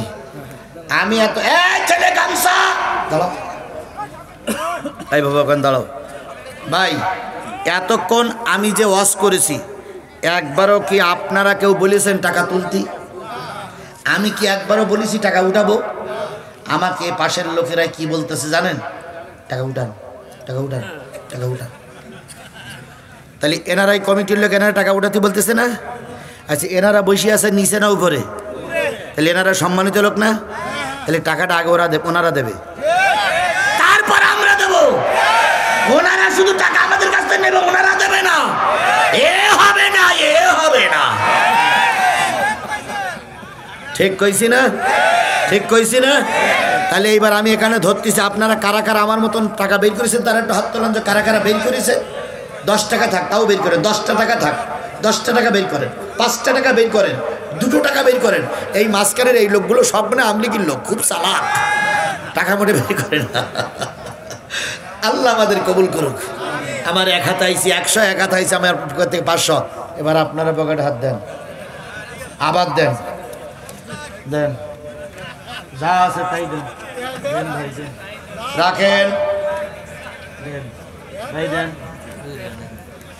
আচ্ছা ঠিক আছে, দেন ভাই দেন। আপনারা টাকা তুলতে বলে আপনারা বিপদে পড়ে গেছেন, দেন। বাবা যা আছে তাই দেন, দেওয়াই লাগবে, দেন ভাই। ঠিক আছে, আচ্ছা ঠিক আছে, ঠিক আছে, যা আছে তাই। ভাই একটু হাত দেন, হাত দেন ভাই, হাত দেন, দেন। কত গুনতেছেন গান দেন না? 50,000। এক টানে কয় হাজার উঠেছে? এক টানে 5,000 উঠেছে। আর একবার টান দিলে 20,000 হয়ে যাবে। আচ্ছা এক টানে 5,000, আর আমরা সবাই কিন্তু দিয়েছি। এবার আমরা আমাদের হক আদায় করেছি, আপনারা করবেন না? আপনারা করবেন না? যদি না করেন তাহলে আমাদের লাগাইছি, আপনারা মুনাফিকি করবেন। আপনারা মুনাফিক না মুসলমান? তাহলে এবার এই টাকাগুলো মঞ্চের থেকে নিচে, এর আগে আমাদের জীবন হুজুর না, জীবন হুজুর মরণের রস করে গেছে, টাকাও দিয়েছেন, এনারা মঞ্চে ছিল। এবার আমরা দিচ্ছি, আপনাদের বাকি ছিল। এবার আপনারা আবার একটু হাত বের করেন তো, কারা কারা বের করেছেন? না লাইন ভালো। এইবার এইবার এইবার এইবার ফুকুসুক খুললো, এইবার এইবার ফুকুসুক খুললো। জি জি জি, এইবার এইবার। এদিক কই, এদিক এদিক লোক কই, এদিক লোক কই, এদিক এদিক এদিক এদিক এদিক এদিক জি জি জামাই আব্দুল বাড়ি 2000 ও বাড়ি কই সে বাড়ি কই আব্দুল বাড়ি 2000 টাকা মাস জুবাইর 500।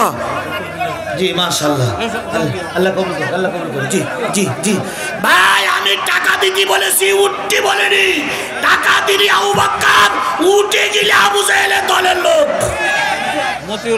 মতিউর রহমান 100 আল্লাহ কবুল করুন শুধু রহমান জামাতের বুলবুল ভাই ইউনিয়নে 5000 টাকা পাইলেন জামাতের বুলবুল ভাই এই ইউনিয়নের খালসা পিএস ও খান সাহেবের পিএ জামাতের এই বুলবুল 5000 টাকা। কই সে বুলবুল ভাই কই চলে গেছে সবাই চলে গেছে মাশাআল্লাহ একটু ভাই যদি ওঠেন আমি বলো মাইক ছেড়ে দিয়ে কেটে যাব। আমাকে বিপদে ফেলে আমি যেখানে 12টা পর্যন্ত আজ করব। আপনাদের অনুরোধে আমি আধা ঘন্টা বাড়াইছি না, তাহলে আপনাদের অনুরোধে আধা ঘন্টা বাড়ালাম আর আপনারা চলে যাবেন। এটা মুসলমানের চরিত্র হতে পারে না, এটা মুসলমানের কাজ হতে পারে না। জি আল্লাহু আকবার বাবা মারা গেছে 500 টাকা আল্লাহ কবুল করুক আল্লাহ কবুল করুক জাহাঙ্গীর হোসেন আল্লাহ কবুল ভাই তাড়াতাড়ি যান দেরি করছেন কেন? হই হই রই রই টাকা ওলারা গেল কই? বাবা ঠিক আছে হ্যাঁ ও মিডিয়া, একজন মিডিয়া 200 টাকা। আল্লাহ মিডিয়ার উপর রহমত করুক। আর নেই আর বড় অঙ্কের কেউ নেই, বড় অঙ্কের কেউ নেই, কেউ নেই, কেউ নেই, কেউ নেই, কেউ নেই, বড় অঙ্কের আর কেউ নেই। আল্লাহ কবুল করে একটু জিকির করেন সুবহানাল্লাহ। একবার একটু চা খাওয়ালেন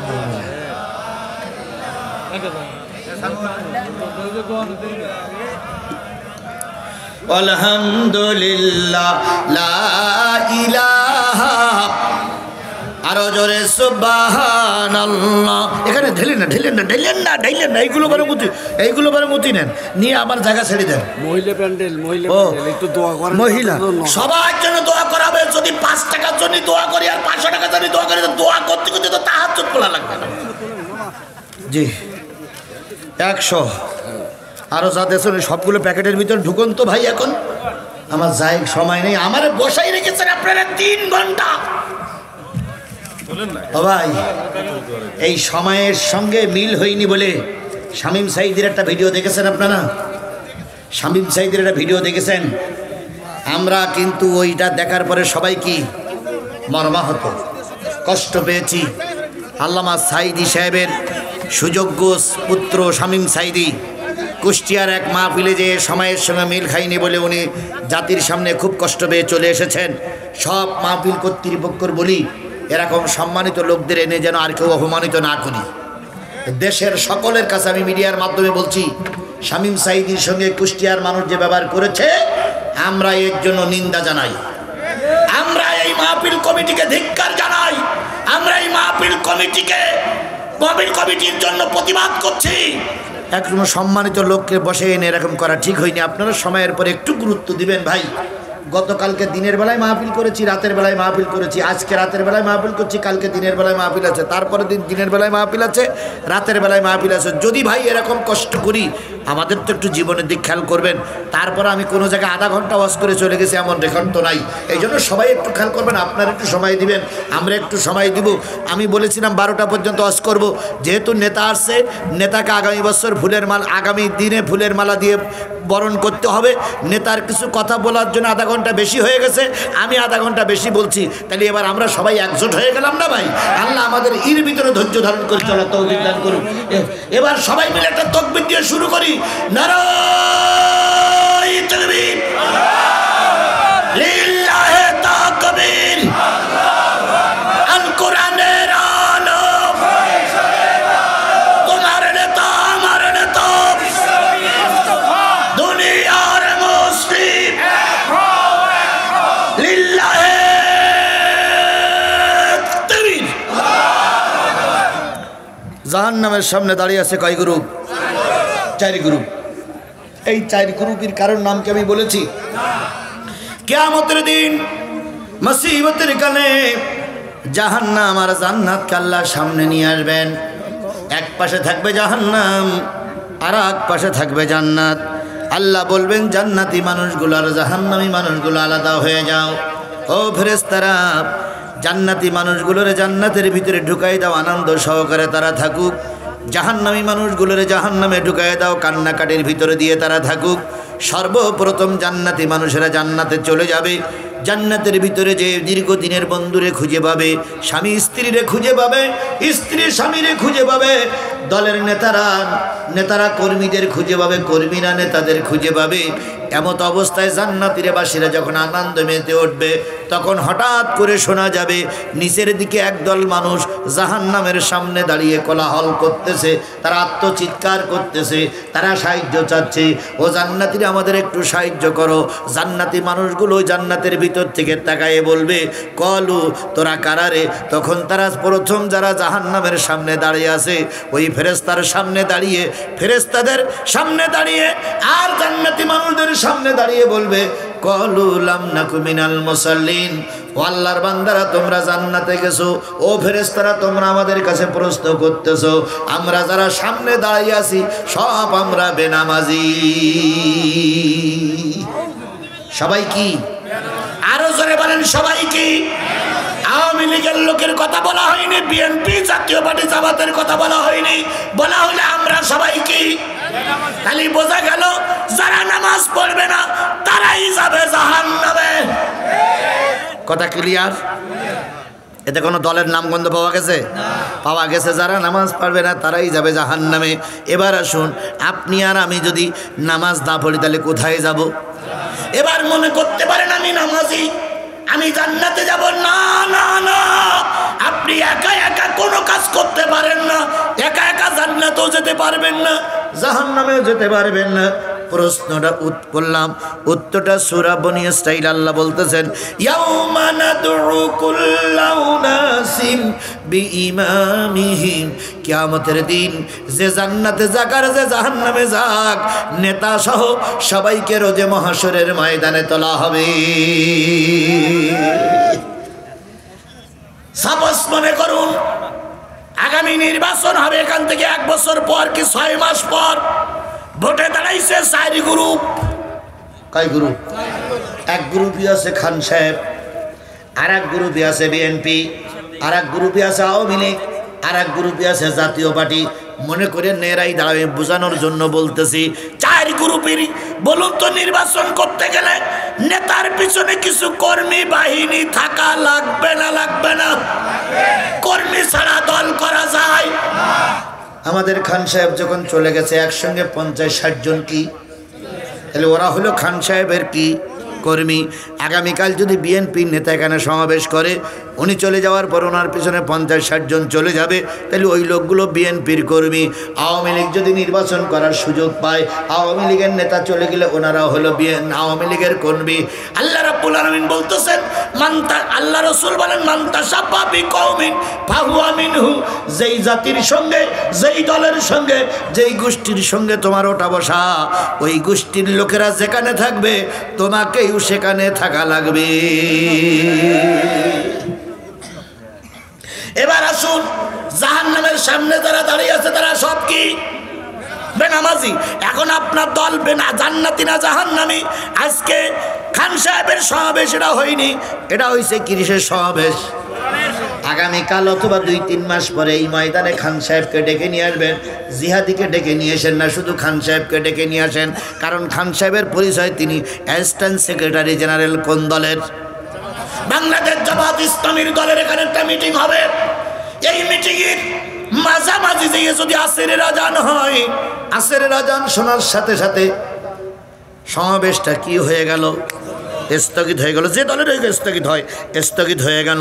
স্থগিত হওয়ার পরে 15 মিনিট পরে জামাত, যদি ওই জামাতে ওই মসজিদে নেতা সহ কর্মীরা সব যদি নামাজে যায়, বুঝতে হবে ওই দলটা জান্নাতি দল। কথা কি ক্লিয়ার? পরের দিন আরেকটা সমাবেশ হলো, যে দলেরই হোক, এই দলের লোকেরা আজান শোনার পরে কিছু লোক নামাজ পড়তে গেল, আর কিছু যারা যায়নি তার সংখ্যা হয়তো বেশি। যদি তার সংখ্যা বেশি হয়, জাতীয় সংসদে 151টা আসন না পাইলে যেমন সরকার গঠন করা যায় না, যদি বেনামাজির সংখ্যা ওই দলের ভিতরে বেশি হয়, সাদা কাগজে লিখে রেখো ওই দলটা জাহান্নামী দল। সেটা কোন দল তা আমি বলবো না, বললি আমার আর এদেশে ওয়াজ করা চলবে না। তবে আপনার কাছে একটা জিনিস লিখে রাখেন, যদি ওই দলের 60-70% লোক নামাজ না পড়ে, তাহলে জেনে রাখবেন কোরআনের ভাষায় ওই দলটা কি দল? জাহান্নামী দল। তাহলে এরপরও এখনো বুঝে আসিনি কোন দল জান্নাত যাবে, কোন দল জাহান্নামে যাবে। এরপরেও যদি বোঝেন তো বুঝলেন, না বুঝলেন তো কসু।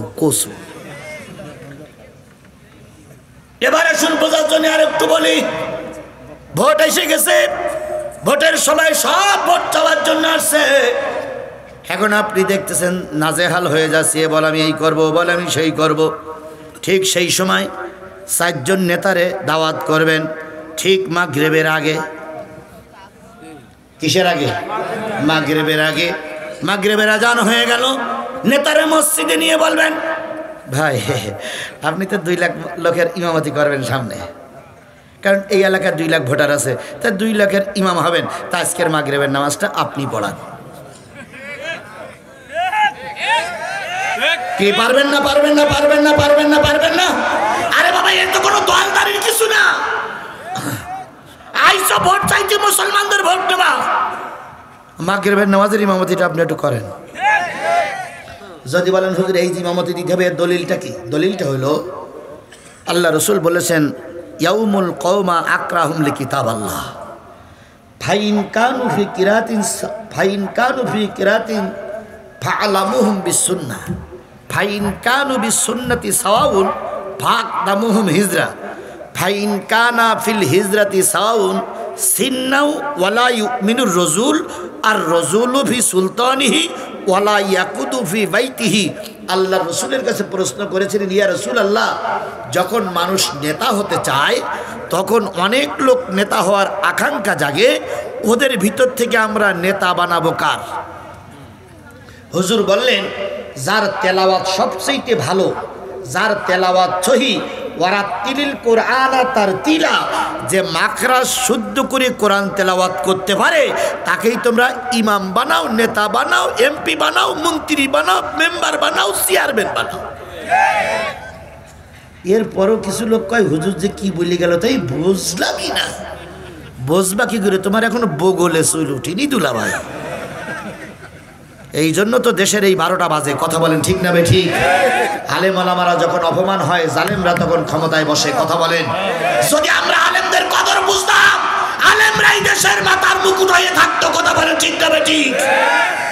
খোদার কসম করে একটু মাথায় হাত দিয়ে, বুকে হাত দিয়ে বলুন তো, রফিকুল ইসলাম খান সাহেব যদি এমপি হয়, এই লোকটা গমের টাকা মেরি খাবে, এটা কোনো পাগলও বিশ্বাস করবে?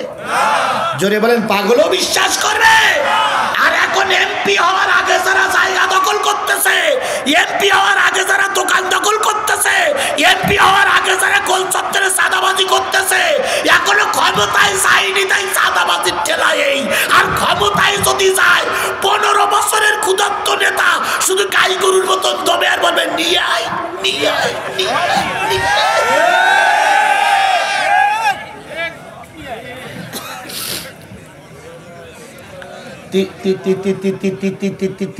3 মাসের খাওয়া দেখেছেন আপনারা? 3 মাস যখন খায় তখন কিন্তু বেশি কিছু খায় না, হা করে বেরিয়ে থাকে, যা আসে গালের ভিতরে। এই 3 মাসের মতন খাওয়ার এক পাটি তৈরি হচ্ছে, তার আগামীতে খাবে বলে। এক পাটি খাইয়ে শেষ, আর এক পাটি খাওয়ার জন্য হা করে বসে আছে। সেই পাটি যদি জামাত ইসলাম হয়, জামাত ইসলামকে 132 তালাক দিয়ে গেলাম। কথা বুঝেছেন? কথা বুঝেছেন? সেই পার্টি যদি জামাত ইসলাম হয়, জামাত ইসলামে দল করা হারাম, জামাত ইসলামে ভোট দেওয়া হারাম। আর যদি বুঝে থাকেন যে জামাত ইসলাম খাওয়া পার্টি নয়, বরং পকেটের টাকা দিয়ে মানুষের পাশে থাকবে, তাহলে জামাত ইসলামের এমপিদেরকে পাশ করিয়ে ক্ষমতায় বসানো প্রতিটা মানুষের জন্য ফরজ, ফরজ, ফরজ।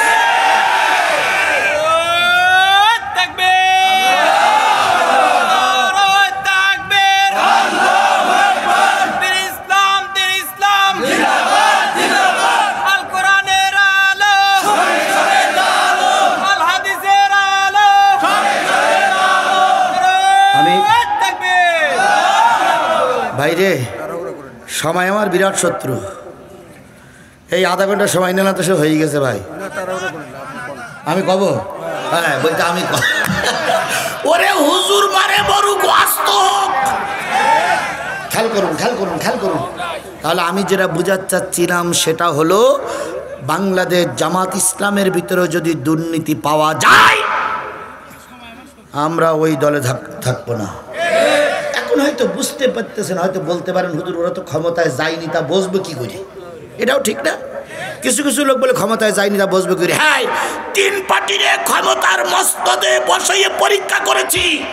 একটা বার জামাত ইসলামকে পরীক্ষা করি কি এটা পরীক্ষা, এটা আপনাদের কাছে দাবি না, পরীক্ষা। যদি যাইয়ে তারা ক্ষমতায় যদি যাইয়ে দুর্নীতি করে 53 বছর সহ্য করতে পেরেছি, আর 5টা বছর সহ্য করতে পারবো না। 5টা বছর সহ্য করতে পারবো না। এরপরে খান সাহেব কেন খান সাহেবের বড় সিনিয়র নেতারাও আসলি সাদা কাগজে লাল কালি দিয়ে লিখে দেবো তালাক নম্বর 32। কি আর যদি 5 বছরে তারা দেশটারে সোনার দেশ বানিয়ে দিতে পারে আমরা আজীবন কাল তাদেরকে স্যালুট জানাবো। কথা বলে ঠিক না বেটি? আওয়ামী লীগের এমপি মন্ত্রীরা বলেছে, বিএনপির এমপি মন্ত্রীরা বলেছে জামাত ইসলাম যুদ্ধ অপরাধীর দল হতে পারে কিন্তু জামাত ইসলামের নেতা কর্মীরা দুর্নীতিবাজ নয়। এটা স্বয়ং আওয়ামী লীগের এমপিরা বলেছে যে যখন তারা 2 জন মন্ত্রী ছিল। বিএনপির লোকেরা বলেছে যখন তারা 2 জন মন্ত্রী ছিল তখন তারা রাষ্ট্রীয় কাজে রাষ্ট্রের সম্পদ ব্যবহার করতেন আর দলীয় কাজে দলের সম্পদ ব্যবহার করতেন। কোনো দলীয় প্রোগ্রামে রাষ্ট্রের গাড়ি তারা ব্যবহার করতেন না। তাহলে 2 জন মন্ত্রী যদি এই উপহার দিতে পারে আর আমরা যদি 30টা মন্ত্রণালয় যদি এই সোনার মানুষদের বসাতে পারি, আল্লাহর কসম আমার দেশ হবে সোনার দেশ, আমার দেশ হবে আনন্দের দেশ। এদেশে কোনো মানুষ না খেয়ে ঘুমাতে যাবে না। তাই একটা বারের জন্য আমি আপনাদের পায়ের পরে হাত থেকে দাবি করে গেলাম আমাকে এখানে বসাইছেন, আমার ভিতরে কি আছে? তাই কোরআন আছে বলে বসাইছেন, কোরআন নিয়ে আপনাদের পায়ের পরে হাত থেকে বলে গেলাম একটা বার শুধুমাত্র একটা বারের জন্য জামাতকে পরীক্ষার জন্য নিয়ে আসবো ইনশাল্লাহ ইনশাল্লাহ ইনশাল্লাহ। আর এ দায়িত্ব শুধু আজিজুল ইসলাম জিহাদির নয়, এ দায়িত্ব কুল্লুকুম রাইন ওয়া কুল্লুকুম মাসউলিন আলা রাইতিহি। প্রত্যেকটা দায়িত্বশীল, প্রত্যেকটা মুসল্লি, আজকে যারা এখানে আলোচনা শুনেছেন, প্রত্যেকটা মানুষের দায়িত্ব ইসলাম প্রতিষ্ঠার জন্য আজকের থেকে শপথ নিয়ে ময়দানে কাজ করা। এখন এই শপথ নিয়ে ময়দানে কাজ করতে হবে কোরআন প্রতিষ্ঠার জন্য। কারা কারা রাজি আছেন 2 হাত উঁচু করে দেখা। আয় আল্লাহ, হাত উঁচু করে রাখেন, হাত উঁচু করে রাখেন। আপনাদের কিছুই বলতে হবে না, শুধু হাতগুলো উঁচু করে রাখেন, যা বলতে আমি বলি। আয় আল্লাহ, আপনাদের কিছু বলা লাগবে, চুপ করে থাকেন। আয় আল্লাহ, আমার কাছে হেদায়েত নাই, আমি শুধুমাত্র তোমার বান্দাদেরকে কোরআন এবং হাদিস দিয়ে বুঝাইয়ে তোমার দরবার পর্যন্ত নিয়ে গেছি। বাবু তুমি দয়া করে আমাদের সবাইকে হেদায়েত নসিব করে দাও। আল্লাহ তুমি আমাদের সবাইকে হেদায়েত নসিব করে দাও। আল্লাহ আমাদের সবাইকে তুমি কোরআনওয়ালা বানিয়ে দাও, কোরআনের পক্ষে কাজ করার মতন মন মানসিকতা তৈরি করে দাও। আগামীতে যেন কোরআনের প্রতীকীর আহ্বান না হয়, যেন কোনো আলেম মন খারাপ করে ঘরে না আসে। আল্লাহ সকল আলেমদেরকে হাসতে হাসতে বাড়ি ফিরিয়ে আনতে পারি তৌফিক দাও। আগামী দেশটার একটিবারের জন্য তুমি কোরআনের দেশ বানায়া দাও। আমিন সুম্মা আমিন বিজুদিকা আমিন বিনতিনানিকা আমিন ইয়া আল্লাহ ইয়া রাব্বাল আলামিন। হাত নামান। তাহলে কয় শ্রেণীর মানুষ জাহান্নামের সামনে দাঁড়িয়ে আছে? তার ভিতরে যারা প্রথম সারিতে দাঁড়াই আছে তারা কি? বেনামাজি। আমরা বেনামাজি হবও না, বেনামাজির দলে থাকবও না। তাহলে আজকে থেকে কি করতে হবে? নামাজ পড়তে হবে।